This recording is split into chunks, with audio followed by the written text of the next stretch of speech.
Hi guys, कैसे हैं। जैकबॉट tuition YouTube channel में आपको हार्दिक हार्दिक स्वागत करते हैं। इस चैनल के माध्यम से हम लोग का अभी सीटेट और जेटेट की तैयारी कराई जा रही है, वो भी निःशुल्क। हमारी तरफ से कोई पेड क्लास नहीं है, निःशुल्क दिया जा रहा है। चलिए, आज हम लोग का हिंदी पेडागोजी का एक महत्वपूर्ण टॉपिक को लेकर आए हैं, जिसमें है अधिगम एवं अर्जन। ठीक है, मैं हूँ प्रवीर कुमार महतो, आपको सीटेट की तैयारी करा रहे हैं। चलिए हम लोग शुरू करते हैं। साथ में हम लोग का हिंदी पेडागोजी भी है। ठीक है, हिंदी पेडागोजी भी इसी में शामिल हो जाएगा। और ये हम लोग का पूरा व्याख्यात्मक है। ठीक है, पूरा व्याख्यात्मक क्लास है। जो थ्योरेटिकल पार्ट है, पूरा थ्योरेटिकल को हम लोग कवर किए हैं। बाद में हम लोग एमसीक्यू क्वेश्चन लेकर आएंगे। पहले हम लोग थ्योरेटिकल पार्ट को पढ़ना बहुत ही महत्वपूर्ण है, क्योंकि थ्योरेटिकल पार्ट को आप नहीं पढ़िएगा तो आप एमसीक्यू क्वेश्चन करने में बहुत ही कठिनाई का सामना करना पड़ेगा। इसलिए पहले हम लोग थ्योरेटिकल को पढ़ लेते हैं, उसके बाद हम लोग आगे एमसीक्यू लेते आएंगे। चलिए हम लोग शुरू करते हैं। जो भी नए आए हैं, चैनल को प्लीज सब्सक्राइब कर दीजिएगा और अपने दोस्तों को शेयर कर दीजिए। चलिए, अधिगम का अर्थ एवं परिभाषा क्या है। अधिगम का अर्थ एवं परिभाषा: अधिगम अथवा सीखना किसी स्थिति के प्रति सक्रिय प्रतिक्रिया, एक्टिव रेस्पॉन्स को दर्शाता है। ठीक है, अधिगम का अधिगम या सीखना दोनों एक ही वर्ड है। ठीक है, दोनों अधिगम जो है, अधिगम और सीखना, ठीक है, सीखना, लर्निंग, ये दोनों एक ही है। ठीक है, जिसको हम लोग इंग्लिश में लर्निंग बोलते हैं। और ये एक्टिव रेस्पॉन्स है। ठीक है, ये सक्रिय प्रतिक्रिया है। कैसे दर्शाता है सक्रिय प्रतिक्रिया, इसको देखते हैं। ये एक ऐसी प्रक्रिया है जो जीवन पर्यंत तक चलती रहती है। ये ऐसी जो सीखने का काम हम लोग, ये जीवन पर्यंत तक चलते रहती है, जिसके द्वारा हम ज्ञान अर्जित करते रहते हैं। जैसे चल रहे हैं तो कुछ साइन बोर्ड पढ़ रहे हैं तो हम लोग एक्टिव रेस्पॉन्स कर रहे हैं। जैसे किसी पथ में जा रहे हैं तो बड़ा पत्थर देख रहे हैं तो पत्थर को अनुभव कर रहे हैं, पेड़ देख रहे हैं, पेड़ के बारे अनुभव कर रहे हैं, तो इससे हम लोग को कुछ जानकारी, ज्ञान की अर्जित किया जा रहा है। इसी को हम लोग बोलते हैं अधिगम और सीखना। समझे, जिसको बोलते हैं लर्निंग, जो एक्टिव रेस्पॉन्स को दर्शाता है। ठीक है, और ये कब तक चलता है, ये जीवन पर्यंत तक, जब तक आप जीवित रहेंगे तब तक ये चलते रहता है। आपको कुछ नई नई चीजों की सीखने के बारे जानकारी मिलती रहेगी। चलिए, इसमें प्रेसी के अनुसार एक साइंटिस्ट है, बहुत ही इंपॉर्टेंट है। इसके अनुसार क्या बोल रहा है अधिगम, इसको समझते हैं। सीखना हम उस अनुभव को कहते हैं जिसके द्वारा हमारे व्यवहार में परिवर्तन होता है तथा हमारे व्यवहार को नई दिशा मिलता है। प्रेसी के अनुसार क्या बोल रहा है, सीखना हम उस अनुभव को कहेंगे जिसके द्वारा हम हमारे जो व्यवहार में परिवर्तन हो रहा है और हमारे व्यवहार में जो परिवर्तन होने के साथ साथ एक नई दिशा को देखने को मिलती है, उसी को ही हम लोग अधिगम कहते हैं। अधिगम का परिभाषा दिया है। चलिए नेक्स्ट हम लोग देखते हैं। अधिगम व्यक्तित्व की सर्वांगीण विकास में सहायक होता है। लर्निंग कहाँ होता है, सर्वांगीण विकास में सहायक होता है। इसके द्वारा जीवन के लक्ष्यों को प्राप्त करने में सहायता मिलती है। जिसे आप अभी सरकारी टीचर बनने की सपना देख रहे हैं, तो आप अपना जीवन में लक्ष्य लिए हैं, तो इस जीवन में लक्ष्य लेने का जो सर्वांगीण विकास आप पे एंट्री हो गया है दिमाग में, वो अधिगम एक लर्निंग है जो एक्टिव रेस्पॉन्स कर रहा है। एक्टिव रेस्पॉन्स की तरह वो काम कर रहा है कि हमको सरकारी टीचर बनना है। ठीक है, चलिए आगे देखते हैं हम लोग। रटकर विषय वस्तु को याद करने को अधिगम नहीं कहा जाता है। जो हम लोग रट कर जो हम लोग पढ़ विषय वस्तु को, पाठ्यक्रम को याद करने के हम लोग उसको कभी हम लोग अधिगम के माध्यम से उसको नहीं बोल सकते हैं। यदि छात्र किसी विषय वस्तु को ज्ञान के आधार पर कुछ परिवर्तन करने एवं उत्पादन करने में, अर्थात ज्ञान का व्यवहारिक प्रयोग करने में सक्षम हो गया हो, तभी उसको सीखने की प्रक्रिया को ही अधिगम अंतर्गत रखा जा सकता है। समझ गए। तो क्या बोल रहा है, इसका कहना है किसी वस्तु या ज्ञान के आधार पर ही कुछ परिवर्तन करने के, उत्पादन करने अथवा ज्ञान में जो व्यवहारिक प्रयोग में सक्षम हो जाता है, तभी उसको सीखने की प्रक्रिया को ही अधिगम के अंतर्गत रखा जा सकता है। ठीक है, बहुत ही इंपॉर्टेंट क्वेश्चन बोल रहा है, रटकर विषय वस्तु को इसमें अधिगम नहीं बोल सकते हैं। बहुत ही इंपॉर्टेंट, ठीक है। रटकर के जो हम लोग व्यवहार में परिवर्तन करके कुछ सीखने को, व्यवहारिक से सीखने को सक्षम हो जाएंगे, उसी को हम लोग क्या कहते हैं, जो एक्टिव जिसको बोलते हैं, एक्टिव रेस्पॉन्स जहां मिलेगा हम लोग उसी को लर्निंग बोलेंगे, अधिगम के अंतर्गत रखेंगे। ठीक है, चलिए आगे देखते हैं। अधिगम के प्रकार, क्या क्या प्रकार है? ठीक है, पहला है मोटर लर्निंग, बहुत ही है। मोटर लर्निंग, मोटर लर्निंग क्या चीज होता है? क्रियात्मक अधिगम होता है। क्या है क्रियात्मक अधिगम? अधिगम इसको देखते हैं। क्रियात्मक अधिगम में सीखने के लिए क्रियाओं की स्वरूप और क्रियाओं की गति पर ध्यान दिया जाता है। क्रियात्मक अधिगम जो बोल रहा है, में सीखने के लिए क्या बोल रहा है, क्रियाओं के स्वरूप और क्रियाओं की गति को पर ध्यान दिया जाता है। प्रारंभिक बालिया अवस्था में हम अनेक प्रकार की गतिवाही कौशलों की अर्जित करते हैं। क्या होता है? प्रारंभिक जो बालिया अवस्था में है उस टाइम बोरा गतिबाहु कौशलों का हम लोग बहुत ही अर्जित करते हैं। उदाहरण जैसे लेते हैं, एक उदाहरण हम लोग, बालिया अवस्था में किसी वस्तु तक पहुंचने, उससे पहुंचाने या समझने आदि का प्रयास करना, बिना किसी सहारे के खड़े होना या चलने का प्रयास करना आदि साधारण गतिवाही क्रियाओं को सिखा जाता है। जैसे बच्चा जन्म लेता है, बच्चे जन्म होने के बाद कुछ दिन, 1-2 साल के बाद क्या होता है, बच्चे धीरे धीरे कुछ छोटी चीज को पकड़कर वो खड़े होने सहारा ले लेता है और उद्योग चलने का प्रयास करने लगता है। इसी साधारण गतिवाही को ही हम लोग क्रिया में सिखा जा सकता है। इसी को हम लोग बोलता है मोटर लर्निंग। ठीक है, जिससे हम लोग किसी सहारे के माध्यम से हम लोग चलने फिरने, दौड़ने कूदने के काम करते हैं, उसी को मोटर लर्निंग के अंतर्गत रखा जाता है। ठीक है, नेक्स्ट है शाब्दिक या वाचिक अधिगम, जो वर्बल लर्निंग है। वर्बल लर्निंग मतलब इसको क्या बोल रहा है, कोई चित्र को देखकर हम लोग समझ सकते हैं, उसको ही हम लोग वर्बल लर्निंग बोलता है। चलिए इसको हम लोग देखते हैं। शाब्दिक या वाचिक अधिगम या सीखने की संकेतों जैसे चित्र, शब्दों, अंकों आदि के माध्यम से सीखना होता है। चित्र के माध्यम से, जैसे अगर एक लिखल है, इसको हम लोग चित्र के माध्यम से ही हम लोग देखे हैं कि ये एक लिखल है, इसको हम लोग शब्दों के रूप में जाने की एक बोलते हैं। इसको क्या बोलते हैं? एक बोलते हैं। ठीक है, इसी तरह होता है। इस प्रकार के सीखने में सार्थक तथा निरर्थक दोनों ही प्रकार की सामग्री का प्रयोग किया जाता है, क्योंकि एक जो लिखल है, ये एक जो हमारा चार्ट में लिखल है, और इसको हम लोग देखकर ही, चित्र को संकेत करके ही हम लोग जान पाए कि इसको एक बोला जाता है। इससे बोलता है क्या बोल रहा है, सार्थक और निरर्थक का दोनों का सामग्री का होना बहुत ही आवश्यक होता है। इस प्रकार शाब्दिक या वाचिक अधिगम में धीरे धीरे सरल समस्याओं के समाधान से क्रमशः जटिल समस्याओं का समाधान करना तथा वैज्ञानिक आविष्कार, यंत्रों का उपकरणों के निर्माण आदि का शिक्षण होता है। क्या बोल रहा है, इससे इस प्रक्रिया में क्या बोल रहा है, धीरे धीरे हम लोग सरल से जटिल पहुंचते हैं और धीरे धीरे इसको समाधान करके कोई समस्या का वैज्ञानिक आविष्कार, और आजकल जो यंत्रों और उपकरणों का निर्माण हो रहा है उसके माध्यम से हम लोग सीखने की ज़्यादा कोशिश करते हैं। जैसे हम लोग अभी डिजिटल, अभी बोर्ड में हम आपको पढ़ा रहे हैं, तो ये क्या हो रहा है, डिजिटल बोर्ड में पढ़ा रहे हैं, तो यहाँ अपने आप कुछ हो रहा है कि नहीं, जब हम लिख रहे हैं तभी हो रहा, तो ये डिजिटल में हो रहा, तो ये क्या हो रहा, यंत्र और उपकरण के माध्यम से ही हो रहा, सामग्री से हो रहा। इसलिए निरर्थक सामग्री और सार्थक सामग्री का होना बहुत ही जरूरी है। शाब्दिक और वाचिक वर्बल लर्निंग में विचारात्मक अधिगम क्या है, कॉन्सेप्चुअल लर्निंग। ठीक है, कॉन्सेप्चुअल लर्निंग से बहुत ही क्वेश्चन पूछता है, आप लोग कृपया बहुत ध्यान से देखिएगा, इससे हमेशा परीक्षा में पूछा जाता है। कॉन्सेप्चुअल लर्निंग क्या है? कॉन्सेप्चुअल लर्निंग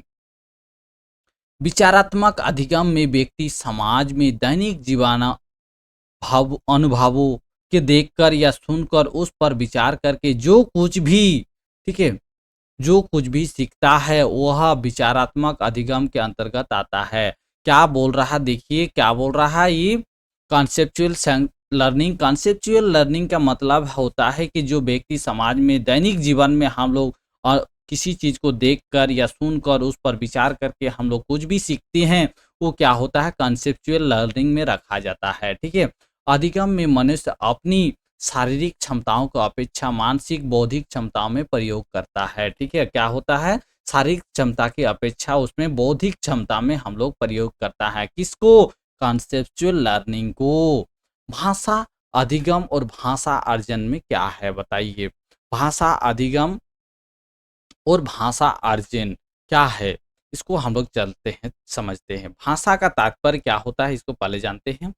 वह सांकेतिक साधन जिसके माध्यम से बालक को अपने विचारों एवं भावों को संप्रेषण करता है तथा दूसरों के विचारों एवं भावों को समझता है। क्या बोल रहा है, वह सांकेतिक साधन होता है जो देखकर हम लोग सीखने वाला साधन होता है, जिसके माध्यम से अपने विचारों एवं भावों का संप्रेषण करते हैं, जिससे दूसरे के बच्चे विचारों के भावों को समझता है बालक। और भाषीय योग्यता के अंतर्गत मौखिक अभिव्यक्ति या सांकेतिक अभिव्यक्ति लिखित अभिव्यक्ति के सम्मिलित करता है। पहले हम लोग मौखिक में बोलते हैं कुछ, उसके बाद उसको संकेत करते हैं, वो चीज़ चाहिए, इसके बाद हम लोग उसको धीरे धीरे बड़े हो जाते हैं तो लिखित अभिव्यक्ति में सम्मिलित किया जाता है। ठीक है, नेक्स्ट, मनुष्य अपने विचारों को अभिव्यक्त करने और समाज के साथ सामंजस्य स्थापित करने के लिए जिस प्रक्रिया द्वारा अपनी भाषिक क्षमता का विकास करता है। ठीक है, मनुष्य अपने विचारों को अभिव्यक्त करने की और समाज में साथ सामंजस्य स्थापित करने के लिए जिस प्रक्रिया द्वारा हमने अपनी भाषिक क्षमता का विकास करता है वह भाषा अधिगम कहलाती है। वह क्या कहलाती है, भाषा अधिगम कहलाती है। अधिगम अर्थात सीखी हुई भाषा को ग्रहण करने की प्रक्रिया, उसे समझने की क्षमता अर्पित करना तथा उसे दैनिक जीवन में प्रयोग लाने वाले भाषा को ही अर्जन कहते हैं। क्या कहते हैं, देखिए भाषा अधिगम किससे कहते हैं, मनुष्य अपने विचारों को अभिव्यक्त करने और समाज के साथ सामंजस्य स्थापित करने के लिए जिस प्रक्रिया द्वारा अपनी भाषिक क्षमता का विकास होता है उसी को भाषा अधिगम में रखा जाता है। और अधिगम अर्थात सीखी हुई जो भाषा हम लोग ग्रहण कर लेते हैं उसकी प्रक्रिया को समझते हैं, जहाँ क्षमता को अर्पित करते हैं, उसके दैनिक जीवन में हम लोग प्रयोग में लाते हैं, उसी को ही हम लोग अर्जन कहते हैं। समझ गए, भाषा और अर्जन क्या है, अधिगम और अर्जन समझ गए इसको। भाषा का अर्जन अनुकरण द्वारा होता है। ठीक है, भाषा का अर्जन और अनुकरण कहाँ से होता है, तो अनुकरण से होता है। ठीक है, भाषा का अर्जन, बालक अपने वातावरण में जिस प्रकार के लोगों को बोलते हुए सुनता है, लिखते हुए देखता है, उसे अनुकरण कर द्वारा सीखने का प्रयास करता है। जैसे आप मम्मी पापा बोलते हैं, माँ बोलो पापा बोलो, तो इससे क्या होता है, बच्चा धीरे धीरे सुनकर वो बोलने लगता है। ठीक है, फिर देखो धीरे धीरे क्या करते हैं, उसको लिखाने का प्रयास करते हैं, धीरे धीरे वो लिखते हैं। इसी तरह वो क्या होता है, अनुकरण द्वारा सीखने का प्रयास करता है। अनुकरण के माध्यम से बच्चे सीखने का प्रयास करता है। ठीक है, अनुकरण विधि हो जाता है। ठीक है, अनुकरण हो जाएगा। चलिए आगे देखते हैं। भाषा अधिगम एवं अर्जन के संदर्भ में विभिन्न विद्वानों के विचार क्या क्या है, इसको हम लोग देखते हैं। जो भाषा अधिगम एवं अर्जन का है उसको विभिन्न विद्वानों के ने विचार दिया है। क्या क्या विचार दिया है, इसको हम लोग देखते हैं। यह बात रहस्य ही बनी हुई है। यह बात क्या है, रहस्य ही बनी हुई है। आखिर अत्यंत कम उम्र के बावजूद बच्चा जटिल भाषिक व्यवस्था को कैसे समझ लेता है, क्योंकि यह हम लोग का बात रहस्य बना हुआ है। क्योंकि आखिर अत्यंत कम बच्चे कभी कभार कितना इतना ब्रेन तेज होता है कि जटिल भाषा को भी वो व्यवस्था को समझ पाते हैं। ठीक है, इसलिए बच्चे बहुत ही तरह के होते हैं, किसी का ब्रेन फास्ट काम करता है, किसी का ब्रेन धीरे काम करता है, सबका मेमोरी का क्षमता अलग अलग होती है। ठीक है, कोई बच्चे 3 या 4 वर्ष के होते न केवल एक अपितु 2 या 3 भाषाओं धीरे धीरे प्रभाव में प्रयोग करना सीख जाते हैं। क्या बोल रहा है, जब बच्चे बोल 3 या 4 वर्ष के जब हो जाते हैं वो ना ही केवल बोल एक भाषा को सीखता है, वो 2 से 3 भाषा को धीरे धीरे प्रभाव अपने भाषा को सीखने लग जाता है, वर्ड को सीखने लग जाता है। यही नहीं, दिए गए संदर्भ में उपयुक्त भाषा का प्रयोग करते हुए हैं। भाषा सीखने के संदर्भ में व्यवहारवादी मनोवैज्ञानिक का मत है, अभ्यास नकल और रटने से भाषा प्रयोग की क्षमता विकास होती है। भाषा क्षमता कहाँ से विकास होती है, रटने और नकल करना और भाषा से अभ्यास से ही हम उसको सीख पाते हैं। ठीक है, इस कथन के संदर्भ में विभिन्न विद्वानों का अपने विचार प्रस्तुत किए हैं। क्या प्रस्तुत किए हैं देखते हैं। चमस्की के अनुसार, चमस्की बहुत इंपॉर्टेंट है, ठीक है, इसको बार बार पूछा जाता है। चमस्की के अनुसार भाषा अधिगम का अर्जन जो दिया हुआ है, इसके लिए बहुत ही पूछा जाता है। भाषा सीखे जाने के क्रम में वैज्ञानिक खोज भी साथ साथ चलती है।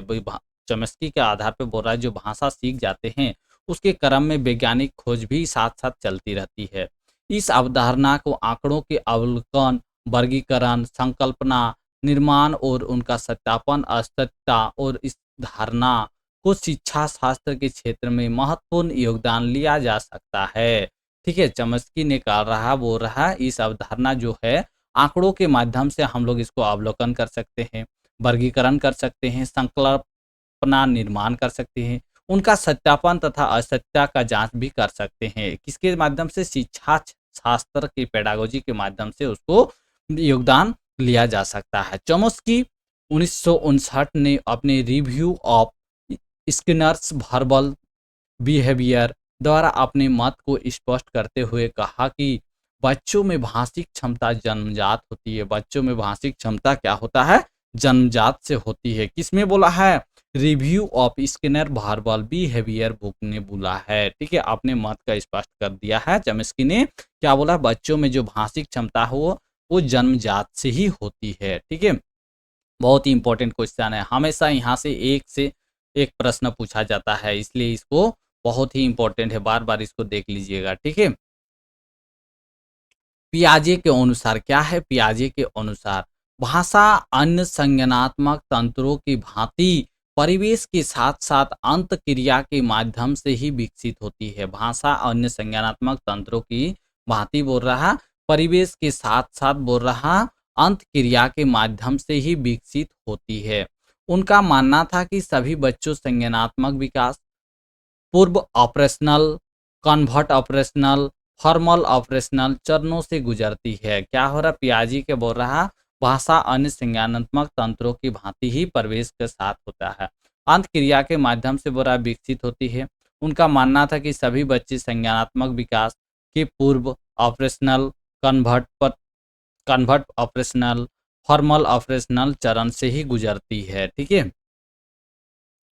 उनके अनुसार ज्ञान तंत्रों, सेंसर और मोटर मैकेनिज्म के माध्यम से निर्मित होता है। पियाजे के अंतर बोल रहा, क्या बोल रहा? बच्चों को ज्ञान तंत्रों, सेंसर के द्वारा और मोटर मैकेनिज्म के माध्यम से ही निर्मित होता है, जिसमें बच्चा आत्मसातीकरण समायोजन के माध्यम से कोई रूपरेखा बनाता जाता है। क्या बोल रहा? आत्मसातीकरण के साथ और समायोजन के माध्यम से उसमें बच्चे क्या करता है? कोई रूपरेखा बनता है। धारणा ने संपूर्ण शिक्षा शास्त्रीय विमर्श पर महत्वपूर्ण प्रभाव डाला है। ठीक है, फिर बोल रहा है वाइगत्स्की, जो देखते हैं वाइगत्स्की ने क्या बोला है। वाइगत्स्की के अनुसार देखते हैं अधिगम एवं अर्जन का क्या दिया है।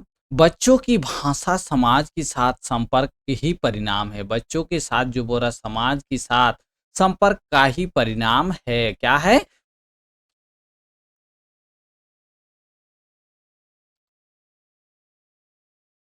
परिणाम है। साथ ही बच्चे अपनी भाषा के विकास के दौरान दो प्रकार की बोली बोलता है। क्या है? पहली आत्म केंद्रित और दूसरी सामाजिक। बहुत इंपॉर्टेंट है। इसके द्वारा बोला है वाइगत्स्की के अनुसार विकास बोल रहा है, भाषा के जो विकास होता है उसमें दो प्रकार में बोली जाता है। ठीक है, क्या क्या? पहली बोल रहा आत्म केंद्रित और दूसरी सामाजिक होता है, सामाजिक भाषा। ठीक है, सामाजिक भाषा आत्म उन्मुख भाषा के माध्यम से बालक को स्वयं से संवाद करता है। आत्म उन्मुख से क्या बोल रहा है? भाषा माध्यम से बालक स्वयं संवाद करता है, जबकि सामाजिक भाषा के माध्यम से बालक व शेष सारी दुनिया से संवाद स्थापित कर लेता है। क्या बोल रहा है? सामाजिक जब भाषा में माध्यम से जुड़ जाते हैं बालक, तो शेष सारी दुनिया से वो संवाद स्थापित करने लग जाता है। नेक्स्ट देखिए पावलव के शास्त्रीय अनुबंधन के सिद्धांत। यहाँ दिया हुआ है पावलव के शास्त्रीय अनुबंधन का सिद्धांत। क्या है पावलव का शास्त्रीय अनुबंधन का सिद्धांत? इसको हम लोग देखते हैं। ठीक है, पावलव ने अधिगम प्रक्रिया को समझने के लिए अनुबंधन, कंडीशनिंग का सिद्धांत प्रस्तुत किया है। क्या प्रस्तुत किया है? पावलोव ने अपने इस प्रयोग में एक कुत्ते को भूखा रखकर उसे एक मेज पर बांध दिया, ठीक है। क्या किया पावलोव ने? क्या किया पावलोव एक साइंटिस्ट था, ठीक है, जो भाषा अधिगम का अर्जन का ये दिया है, ठीक है। उसको बोल रहा है एक भूखा कुत्ता को बोल रहा है एक टेबल में उसको बांध कर रख दिया है। प्रयोग के दौरान घंटी बजने के साथ कुत्ते को सामने भोजन प्रस्तुत किया जाता है। जैसे ही उसको वो ऐसा आदत डाल दिया है कुत्ता को, जैसे वो घंटी बजता है तो घंटी बजने से कुत्ता समझ जाता है कि हमको खाने का उपलब्ध करा रहा है मालिक, ठीक है। ऐसा उसको उसको प्रस्तुत करता है, जिसकी उसकी लार टपकती, जिससे उससे क्या हो जाता है, कुत्ता की लार टपकने लग जाती है। जैसे घंटी बजने लग जाती है तैसे कुत्ता समझ जाता है कि हमको खाने का अभी दिया जाएगा। वो जैसे वो खाने को दिया जाएगा तो उसके मुंह से लार टपकने लग जाती है, ठीक है। इस प्रयोग को कई बार दोहराया गया है। इस प्रयोग को क्या बोल रहा है पावलोव ने? बहुत बार दोहराया है। प्रयोग के अंतिम चरण पुनः घंटी बजाई गई, लेकिन उसके सामने भोजन प्रस्तुत नहीं किया गया, ठीक है। क्या बोल रहा है? इस प्रयोग को ऐसे धीरे धीरे वो घंटी बजाते हैं और ऐसे धीरे धीरे वो अनेक दिन करने लग गया है कुत्ता को, ठीक है। जैसे वो प्रयोग के अंतिम चरण पहुंच गया, ठीक है, जो पावलोव का ये दिया है अनुबंधन का सिद्धांत, ये जो दिया है इस सिद्धांत से क्या बोल रहा है पावलोव का अंतिम, जब जिस दिन वो घंटी बजाई लेकिन उसके सामने वो भोजन नहीं था कुत्ता के सामने, ठीक है। इसके उपरांत भी कुत्ते के मुंह से उसकी मात्रा में लार टपकी, जिस मात्रा में भोजन दिखाने पर होता है, ठीक है। उससे क्या बोल रहा है? जब उसको जैसे घंटी बजाया पावलोव ने और उसको उस टाइम भोजन उपलब्ध नहीं कराया, उस उपरांत भी बोल रहा है कुत्ते के मुंह से बोल रहा है लार टपकी है, लेकिन जिस मात्रा में भोजन दिखाने पर, ठीक है, जिस मात्रा जैसे भोजन को दिखाने पर उसका लार टपकता है उसी तरह टपकने लग गया।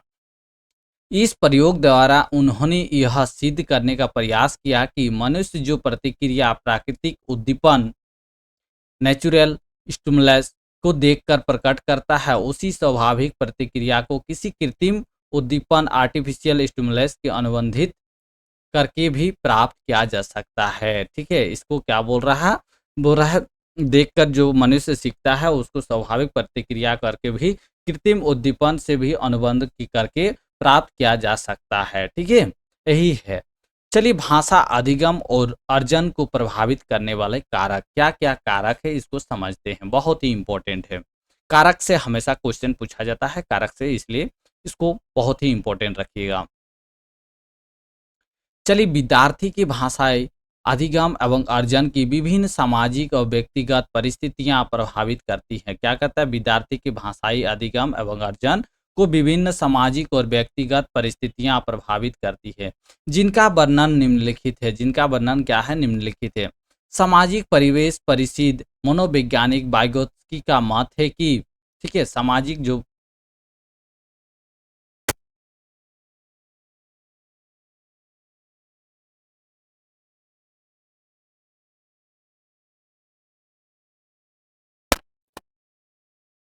सामाजिक परिवेश परिषद के मनोवैज्ञानिक जो वाइगोत्स्की का मत है कि व्यक्ति की भाषा उसके समाज के साथ संपर्क का परिणाम है, ठीक है। जो व्यक्ति की भाषा है उस समाज के साथ में जो संपर्क का परिणाम होता है, ठीक है। समाज में जैसी भाषा का प्रयोग किया जाता है व्यक्ति उसी भाषा उसी के अनुरूप निर्मित होती है। जैसे समाज में जैसा जिसका समाज जैसा व्यवहार रहता है उसी के आधार पे वो उसका भाषा को सीख पाते हैं। कोई रे बोल के बुलाते हैं तो वो बच्चा भी क्या होता है, धीरे धीरे वो रे बोल के ही बुलाते हैं। जैसा आप व्यवहार में परिवर्तन वातावरण में ढल जाइएगा उसी तरह बच्चा बुरा होगा। यदि समाज में अशुद्ध या असभ्य भाषा का प्रयोग होगा तो व्यक्ति की भाषा का भी अशुद्ध या सब असभ्य होने की आशंका होगी, ठीक है। जो अगर आप खराब शब्द का उच्चारण करते हैं बच्चों के सामने तो क्या होगा, वो वातावरण में आपका ढल जाएगा और वो भी उस वातावरण से निकल के क्या करेगा, अशुभ और अशुद्ध बात को बोलने की आशंका करने लग जाएगी। व्यक्ति की भाषा उसके परिवेश का प्रभाव स्पष्ट दिखाई पड़ता है। व्यक्ति की बोल रहा भाषा जो है उसके परिवेश के आधार पे स्पष्ट दिखाई पड़ता है, ठीक है। भाषा की इच्छा क्या है? भाषार्जन की इच्छा, इसको देखते हैं। भाषा कार्जन का इच्छा क्या है? व्यक्ति अपनी प्रथम भाषा अर्थात मातृभाषा तो सहज रूप में सीख लेता है, ठीक है।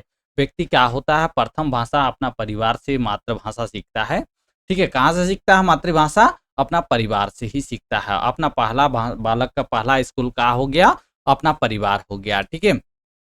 किंतु द्वितीय भाषा की अधिगम एवं अर्जन उसकी भाषा सीखने की प्रति इच्छा शक्ति पर निर्भर करता है, क्योंकि बोल रहा है द्वितीय जब भाषा वो सीखता है, जिसे माँ और पापा बोलने सीखा है, इसके बाद जब सीखेगा चाचा चाची, काका काकी, ठीक है, नाना नानी, तो ये क्या हो जाएगा, द्वितीय भाषा का अधिगम एवं अर्जन में वो गुजर जाएगा, ठीक है। बालक शक्ति पर निर्भर करेगा। दैनिक जीवन के अनुभव मनोवैज्ञानिकों को ने अपनी अनुसंधानों से प्राप्त जानकारी के आधार पर स्पष्ट किया है कि बालक उन विषय वस्तुओं मनोवैज्ञानिकों ने अपने अनुसंधानों से प्राप्त जानकारी के आधार पर स्पष्ट किया है कि बालक उन विषय वस्तुओं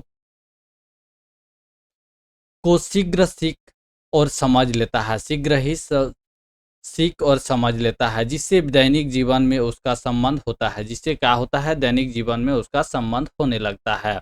यह विचार इस मत की पुष्टि करता है कि यदि भाषा का संबंध विद्यार्थी के दैनिक जीवन के अनुभवों में जोड़ दिया जाए तो भाषा अधिगम की प्रक्रिया सरल से त्वरित बनाए जा सकते हैं। क्या बोल रहा है? यदि भाषा के संबंध विद्यार्थी के दैनिक जीवन में हम लोग जोड़ देंगे तो क्या होगा, भाषा अधिगम को जो जटिल भी वो सरल भाषा से वो त्वरित बन जाता है, ठीक है। समझ गए? आगे देखिए, बालकों में भाषा का विकास कैसे होता है देखते हैं। बालक के विकास के विभिन्न आयाम होते हैं। बालक में भाषा का विकास के विभिन्न आयाम होते हैं। भाषा का विकास भी इन्हीं आयामों में से एक है। भाषा का विकास भी बोरा बालकों का इन आयामों में से एक होते हैं। भाषा की अन्य कौशलों की तरह अर्जित किया जाता है। भाषा भी अन्य कौशलों की तरह ही बोल रहा, इसको हम लोग सीख पाते हैं। यह अर्जन बालक के जन्म के बाद ही प्रारंभ हो जाता है। यह बालक के बोल रहा है जब जन्म लेता है, जन्म के बाद ही वो प्रारंभ हो जाता है, ठीक है।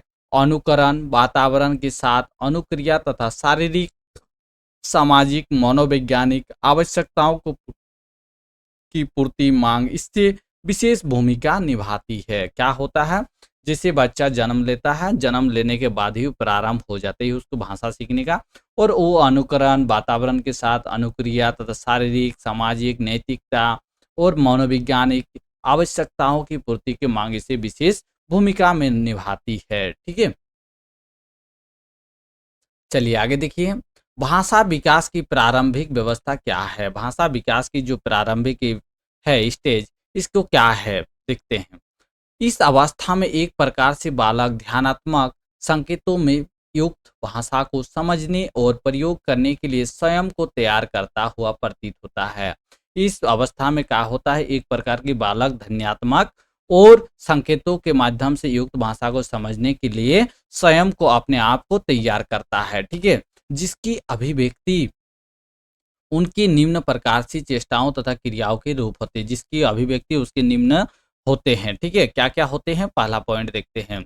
सबसे पहले चरण के रूप में बालक के जन्म लेते हैं, रोने और चिल्लाने की चेष्टा करता है। क्या करता है, जैसे बच्चा जन्म लेता है तो पहला उसका आवाज मुंह से क्या होता है, रोने और चिल्लाने की आवाज होती है। रोले चिल्लाने की चेष्टाओं के साथ साथ ही वह अन्य ध्वनियां आवाज भी निकालने लगता है। क्या क्या, रोने और चिल्लाने के बाद भी वो अन्य ध्वनि भी निकालने, अन्य आवाज भी निकालने लगते हैं। ध्वनियाँ पूर्णतः स्वाभाविक, स्वचालित और नर्संगिक होते हैं। क्या होता है, देखिए ध्वनियाँ क्या होता है बच्चों के, पूर्णतः स्वाभाविक होता है, स्वचालित होता है और नैसर्गिक होते हैं। इन्हीं सीखा नहीं जाता है। ऊपर नेक्स्ट पॉइंट बोल रहा, उपरोक्त क्रियाओं के बाद बालकों में बड़बड़ाने की क्रिया तथा चेष्टा शुरू हो जाती है। धीरे धीरे क्या करता है, रोने धोने के बाद भी उसके बालक क्या करता है, धीरे धीरे बड़बड़ाने, अपने आप को वहाँ करने शुरू कर देता है।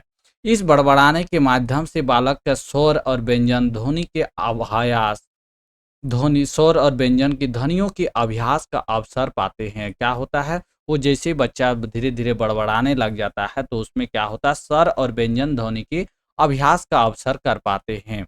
वो कुछ भी दूसरों से सुनते हैं तथा जैसे उसकी समझ में आता है उसी रूप में वह उन्हीं ध्वनि को किसी न किसी रूप में दोहराते हैं, ठीक है।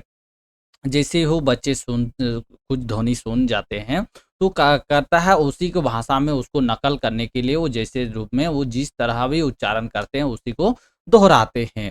उनके द्वारा स्वर जैसे ओ, ई, रसों, ए इत्यादि और व्यंजनों में तो, म, न, को इत्यादि से पहले उच्चारित किया जाता है। क्या है? ये सब स्वरों में पहले ओ, ई, ओ और ए होता है और व्यंजनों में तो, म, न, क होता है इत्यादि पहले उच्चारित किया जाता है बच्चों में ये सब, ठीक है। हाव भाव की भाषा भी बालकों को धीरे धीरे समझ में आने लगती है। क्या कहता है, हाव भाव से भी बच्चों को धीरे धीरे वो भाषा को समझ में लग जाती है। इस अवधारणा में एक दो स्वर व्यंजन ध्वनि को उच्चारण कर अन्य पूर्ति अपने हाव भाव तथा चेष्टाओं में करते दिखाई देते हैं, ठीक है। समझ में आ रहा है कि नहीं बताइए पहले। अगर समझ में आ रहा तो जो भी नहीं लाइक किए हैं लाइक कर दीजिए और जो भी नहीं आए हैं चैनल में सब्सक्राइब कर दीजिए, ठीक है।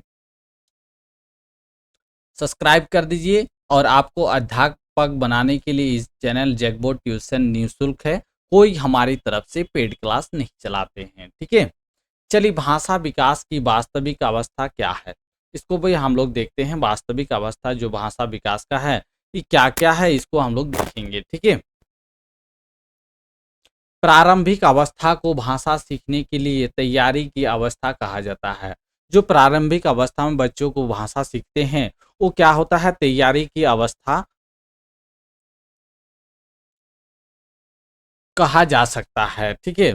इस अवस्था से गुजरने के बाद बालकों में वास्तविक भाषा विकास की प्रक्रिया प्रारंभ होती है। इस भाषा के बाद क्या बोल रहा है, गुजरने के बाद बालकों में वास्तविक और भाषा विकास की प्रक्रिया प्रारंभ होती है, जिसे भाषा विकास की वास्तविक अवस्था भी कहा जाता है। जिसे क्या होता है, भाषा विकास की वास्तविक अवस्था भी कहा जाता है।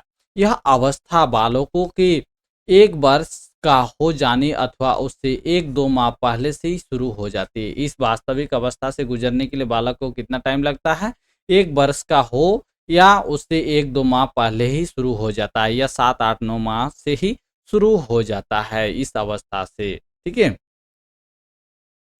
पहले बालक में मौखिक अभिव्यक्ति के रूप में भाषा का विकास होता है। पहले बालक को कहाँ से विकास होता है, भाषा मौखिक के रूप में विकास होता है। वह शब्दों वाक्यों वाक्यों तथा इनसे बनी भाषा को बोलना समझना सीखता है। उसी से क्या होता है, शब्दों के वाक्यों इनसे बनी जो भाषा होता है वो बोलना और समझना सीख जाता है, जिससे उससे उसके मौखिक शब्द भंडार में वृद्धि होती है। जिससे उसके सब मौखिक शब्द भंडार में वृद्धि होती है, ठीक है। बच्चा में उसके मौखिक अभिव्यक्ति में के विभिन्न साधनों पर अधिकार पाने की योग्यताओं और कुशलताओं की वृद्धि होती रहती है, ठीक है। क्या होता है, विभिन्न साधनों अधिकार पाने की योग्यताओं और कुशलताओं की वृद्धि होती रहती है, ठीक है।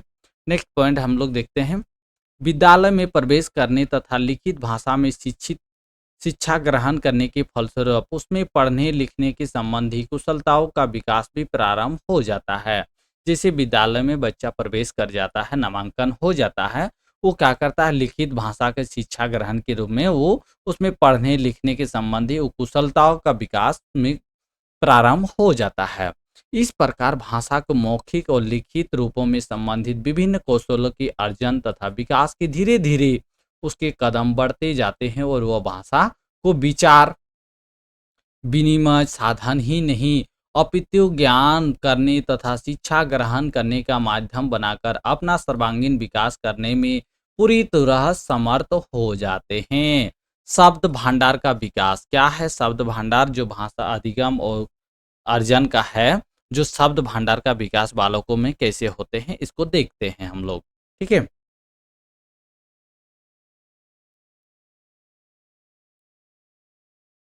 बालक की भाषा के विकास में उस भाषा के संबंधित शब्द तथा उनके भंडार का बड़ा महत्वपूर्ण योगदान होता है। बालक की भाषा के विकास में उस भाषा से संबंधित शब्द तथा उनके भंडार का बड़ा ही महत्वपूर्ण योगदान होता है। शब्दों से ही आगे जाकर वाक्य बनते हैं, शब्दों से ही जाकर आगे जाकर वाक्य क्या बनते हैं, वाक्य बनते हैं। और वाक्यों में वाक्यों से भाषा उस रूप का निर्माण होता है, जिसे विचार तथा भावों का संप्रेषण और विनिमय की उपयोगिता में लाया जाता है। ठीक है, क्या बोल रहा है? जिसे विचार तथा भावों को संप्रेषण और विनिमय के उपयोग में ही लाया जाता है। मनोवैज्ञानिकों ने प्रयोगों के आधार पर जो आंकड़े प्रस्तुत किए, उनके आधार पर बनी निम्नलिखित सारणी से विभिन्न अवस्था में बालकों को शब्द भंडार में धीरे धीरे होने की वृद्धि का पता चलता है। क्या बोल रहे हैं? मनोवैज्ञानिक लोग को वो जो बच्चों लोग का शब्द भंडार होता है, वो धीरे धीरे क्या होता है, बढ़ते जाता है। ठीक है, बालक जैसे बड़े बड़े होते हैं, वैसे ही शब्द भंडार भी उसका धीरे धीरे, याद शक्ति भी धीरे धीरे बढ़ने लग जाता है। बालकों जैसे ही 5 वर्ष की अवस्था के बाद विद्यालय जाने की आयु में प्रवेश करता है एवं विद्यालय की शिक्षा ग्रहण करता है, तो उसके शब्द भंडार में तेजी से वृद्धि होने लगता है। जैसे ही बोल रहा बालक बोल रहा 5 वर्ष की अवस्था में पहुंच जाता है, वो जैसे ही विद्यालय में आयु में प्रवेश कर जाता है, वो क्या था, शिक्षा ग्रहण करता है, तो उसके शब्द भंडार में तेजी से वृद्धि होने लगता है। 9 से 11 वर्ष के बीच में की उम्र में 50,000 शब्द सीख लेता है। 9 से 11 वर्ष के बालक कितना शब्द सीख लेता है? 50,000 शब्द सीख लेता है। शब्दों की संख्या में वृद्धि होने के साथ साथ बालकों में शब्द भंडार का विकास में कोई विशेषता देखने को मिलते हैं। ठीक है, जैसे जो उसको शब्दों की संख्या वृद्धि होने लग जाता है, भंडार में वृद्धि हो जाता है, तो उसको क्या होता है, कोई बच्चे में विशेषता देखने को मिलने लग जाता है। क्या है, देखते हैं क्या क्या विशेषता देखने को मिलता है, इसको देखते हैं। बालकों के शब्द भंडार में 2 प्रकार के शब्दों को संकलन होता है। ठीक है, बालकों के शब्द भंडार में 2 प्रकार का होता है। क्या क्या होता है? एक तो शब्द जिन्हें सक्रिय रूप से प्रयोग में लाता है, उनके अर्थ भली-भाँति समझता है। ठीक है? जो सक्रिय रूप शब्द होगा उसको भली-भाँति समझता है, तथा दूसरे शब्द जिनका प्रयोग वह स्वयं तो नहीं करता, परंतु जब वो दूसरे द्वारा बोले जाते हैं तथा उनका अर्थ वह समझ लेता है। जैसे वो क्या बोलता है, एक तो स्वयं में पहला है होता है शब्द जो जिन्हें वो सक्रिय शब्द को वो प्रयोग करके लाता है, जिसके वो अर्थ वो भली-भाँति सीख जाते हैं। और जो वो अपने आप जो नहीं सीखता हो, किसी और के साथ द्वारा वो जो बोले जाते हैं और उससे समझते हैं, उससे सीख लेते हैं। ठीक है, शब्द को सीख लेते हैं। नेक्स्ट पॉइंट हम लोग क्या बोल रहा है, देखिए। बालकों के शब्दकोश में पहले वे शब्द आते हैं जो उसकी शारीरिक आवश्यकताओं को पूरा करें, तथा बाद में वे आते हैं जो उसकी तत्कालिक मनोवैज्ञानिक आवश्यकताओं को पूरा करें। ठीक है, जो वो बोल रहा है उसकी तत्कालिक मनोवैज्ञानिक आवश्यकताओं को पूरा करें। इन शब्दों के द्वारा पहले माँ बाप तथा परिवार के वातावरण तक ही सीमित रहता है। इन शब्दों के जो बोल रहा दायरा होता है, पहले माँ बाप तथा परिवार के वातावरण तक ही सीमित रहता है। ठीक है, बाद में बालक जैसे जैसे बड़ा होता है, अन्य लोगों के संपर्क में आता है, तो विद्यालय जाना शुरू करता है तथा अन्य शैक्षिक सामाजिक क्रियाओं में भाग लेता है, और अन्य शैक्षिक और सामाजिक क्रियाओं में भाग लेने लग जाता है। उसका यह शब्द भंडार अपने और अपने परिवार तक ही सीमित न रहकर अत्यधिक विस्तृत हो चला जाता है। क्या होता है, अपने परिवार और अपने माता पिता तक ही सीमित नहीं रहता, बल्कि वो क्या है, वो शब्द भंडार में अत्यधिक शब्द वो सीखने का प्रयत्न हो जाता है। निम्न तालिका से शब्द को सीखने की आयु को ज्ञात किया जा सकता है। जन्म से 8 माह तक। कब से? जन्म से 8 माह तक के बच्चों में 0 शब्द सीखते हैं। ठीक है, कोई भी शब्द नहीं सीखते हैं जन्म से 8 माह। लेकिन 9 से 12 माह तक जब 1 साल तक गुजर जाते हैं, तो 3 से 4 शब्द सीख जाते हैं। 3 से 4 शब्द जैसे माँ, बाप हो गया, ये सब शब्द धीरे धीरे वो सीखने लग जाते हैं, 1-2 वर्ड करके। जैसे ही वो 1.5 वर्ष का हो जाते हैं, तो वो 10 से 12 शब्द को याद करता है। ये बहुत इंपॉर्टेंट है। ठीक है, इससे पूछा जाएगा 1.5 वर्ष के आयु तक में बच्चे में कितने शब्द भंडार कर सकते हैं। ठीक है, तो आपको बताना है 10 से 12 शब्द। ठीक है, जब 2 वर्ष के बच्चे हो जाएंगे, तो 2 वर्ष में 272 शब्द सीख पाता है। ये मनोवैज्ञानिक का आधारित है। ठीक है, मनोवैज्ञानिक के आधारित पे किया गया है। ठीक है, नेक्स्ट देखते हैं। जब 2.5 वर्ष के बच्चे हो जाएंगे, तो 450 शब्द की भंडार कर लेंगे। 450 शब्द वो याद करने के भंडार कर लेंगे। जब वो 3 वर्ष के हो जाएंगे, 3 वर्ष में वो 1000 शब्द सीख लेंगे। 1000 शब्द वो भंडार कर लेंगे अपने बुद्धि में। जब वो 3.5 वर्ष तक हो जाएंगे, तो वो क्या हो जाएगा, 1250, 1250 या 1250 शब्द वो सीखने का प्रयत्न हो जाएंगे। ठीक है, जब वो 4 वर्ष से 4 वर्ष तक हो जाएंगे तो वो का कितना सीख जाएंगे, तो वो 1600 शब्द सीख जाएंगे। ठीक है, 1600 शब्द। जैसे ही अब बच्चे के 5 वर्ष हो जाएंगे तो 5 वर्ष में 2100 शब्द वो सीखने का प्रयत्न कर जाएंगे। ठीक है, 2100 शब्द वो ग्रहण कर लेगा। ठीक है, जैसे ही बच्चे 11 वर्ष हो जाएंगे तो क्या हो जाएगा, 50,000 शब्द को सीख पाएंगे, शब्द को इकट्ठा कर पाएंगे, अपना दिमाग में भंडारित कर पाएंगे।